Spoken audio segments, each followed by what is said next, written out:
प्रियंका शर्मा। दोपहर के 1 बज चुके हैं। रिपब्लिक भारत में आप सभी का बहुत स्वागत है। इस बुलेटिन में मेरे साथ सहयोगी सुमित भी मौजूद रहेंगे। बड़ी खबर आपको बताएंगे कि आखिर मंदिर मस्जिद को लेकर कब तक जिद लगातार होती रहेगी, कब तक इस पर विवाद लगातार बढ़ता रहेगा, कब तक लगातार ये कहा जाएगा कि मस्जिद के नीचे मंदिर था, मंदिर को तोड़कर मस्जिद का निर्माण किया गया था। इसी खबर को विस्तार से दिखाएंगे आपको।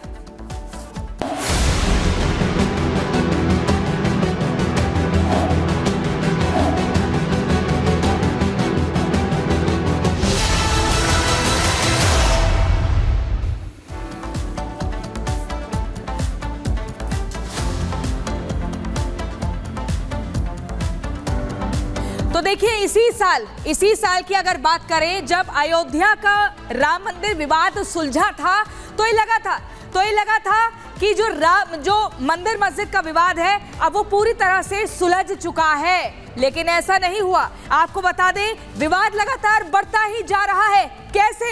यहां पर देखिए, इन कागजों में जो हमें तस्वीर दिख रही है, अयोध्या के बाद मथुरा की कृष्ण जन्मभूमि, फिर काशी की ज्ञानवापी को लेकर भी लगातार तमाम मामले सामने आए हैं। और अब हाल ही में एक और नया मामला संभल मस्जिद को लेकर आ गया है। इसके बाद अजमेर शरीफ की मंदिर को लेकर दावा किया जा रहा है कि अजमेर शरीफ की जो दरगाह है वहां पर शिव मंदिर हुआ करता था। इसको लेकर हिंदू पक्ष ने अदालत का दरवाजा भी खटखटा दिया है। इसके बाद जौनपुर की अटाला मस्जिद को लेकर कहा जा रहा है कि वहां पर देवी का मंदिर था, वहां पर देवी की आराधना पूजा होती थी। बदायूं की मस्जिद को लेकर भी दावे किए जा रहे हैं। तो सवाल यही है कि आखिर मंदिर और मस्जिद की जिद कब तक चलेगी, कब तक ये कहा जाएगा कि मस्जिदों के नीचे मंदिर है, या फिर साफ तौर पर यह समझा जाए कि मंदिरों को ढूंढ कर उनको तोड़ा गया और फिर मस्जिदों का निर्माण किया गया। क्योंकि इसको लेकर समाज में एक जबरदस्त तरीके की बहस दिख रही है। दो समुदाय आमने सामने आ गए हैं। अदालतों का दरवाजा लगातार खटखटाया जा रहा है, सामाजिक माहौल खराब किया जा रहा है। लेकिन सवाल जस का तस है, आखिर मंदिर और मस्जिद को लेकर यह जिद कब तक और कितने वक्त तक क्यों चलती रहेगी? पहली रिपोर्ट देखिए।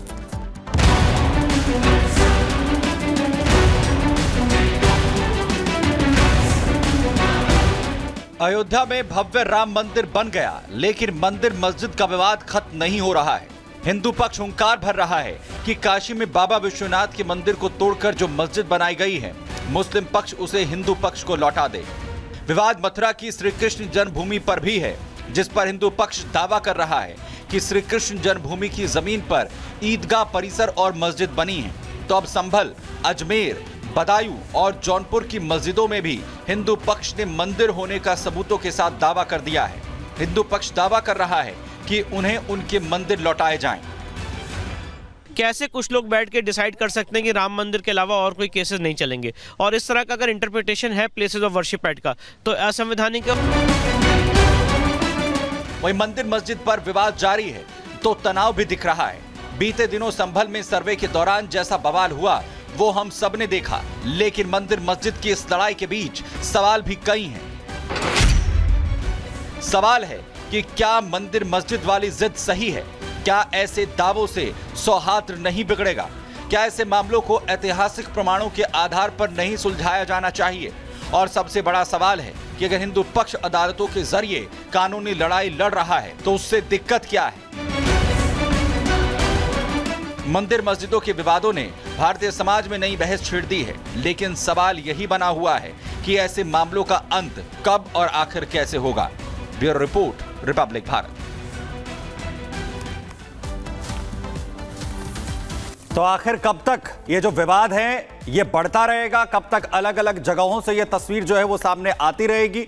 लेकिन हिंदू पक्ष जो है वो ये दावा कहता है कि आखिर कैसे अपना जो दावा है वो इन तमाम मंदिरों से छोड़ दिया जाए। इस पर बात करेंगे। तमाम मेहमान हमारे साथ यहां पर जुड़ेंगे और इस वक्त हमारे साथ मुमताज आलम रिजवी साहब जुड़ गए हैं, पॉलिटिकल एक्सपर्ट भी हैं और लगातार अपनी राय इस तरीके के मामलों में रखते हैं। रिजवी साहब, एक तकरीर यह है कि क्या हिंदू पक्ष सिर्फ इस दलील के साथ कि आखिर प्लेसेस ऑफ वर्शिप एक्ट क्या कहता है, अपने दावों को क्या छोड़ दे, और वो ये भी कहते हैं कि अगर कानून के अंदर कोई दिक्कत है तो उसे सुधारने पर भी बात होनी चाहिए। सिर्फ एक कानून किसी वर्ग विशेष को अपने जो है पूजा स्थलों पर दावे करने से तो नहीं रोक सकता है कम से कम। देखिए, ऐसा है कि जब हम बार बार कहते हैं 15 अगस्त 1947, तो क्यों कहते हैं? क्योंकि 15 अगस्त 1947 को हमारा देश आजाद हुआ जी। उससे पहले अंग्रेजों का गुलाम था, मुगलों का गुलाम था, सल्तनत का गुलाम था, किसका गुलाम था, इससे क्या लेना देना है? 1947 को हमारा देश आजाद हुआ और उसके बाद हमारा संविधान बना 26 जनवरी 1950 को। फिर हमें एक मजबूत डेमोक्रेसी मिली, इसीलिए ये बात कही गई। और देखिए, जो प्लेसेस ऑफ वर्शिप एक्ट 1991 है, उसका मकसद क्या था? इसी झगड़े से बचने के लिए, इसी फसाद से बचने के लिए कि मुल्क जो है वो डिस्टर्ब न हो, नंबर 1। नंबर 2 कि जब बाबरी मस्जिद राम जन्मभूमि पर फैसला आया, तब भी जो 5 जजों की बेंच थी, पीठ थी, उसने, जो संवैधानिक पीठ है, जो कॉन्स्टिट्यूशनल बेंच है, उसने कहा कि कानून और अदालत का इस्तेमाल पुराने अत्याचारों को समाप्त करने के लिए नहीं किया जा सकता। ये जुमला सुनिए आप, कि पुराने अत्याचारों को, क्योंकि आज अगर हम रोना रोएंगे इतने पुराने का। और सुनिए क्या कहा, इसके अलावा कहा कि मुगलों के जमाने में कुछ गलत हुआ तो आज उसको ठीक नहीं किया जाएगा, ये जुमला है। तो अब इसके अलावा तीसरी जो बहुत इंपॉर्टेंट बात कही कि मुगल ही नहीं, उससे पहले भी बौद्ध के मंदिर सनातन मंदिर में बदले गए, ये परंपरा रही है। तो इसलिए मुझे लग रहा है कि इन तमाम चीजों पे गौर करना चाहिए। आज हमारे जो अच्छे मंदिर हैं, जो मौजूद हैं, उनको और भव्य किया जाए।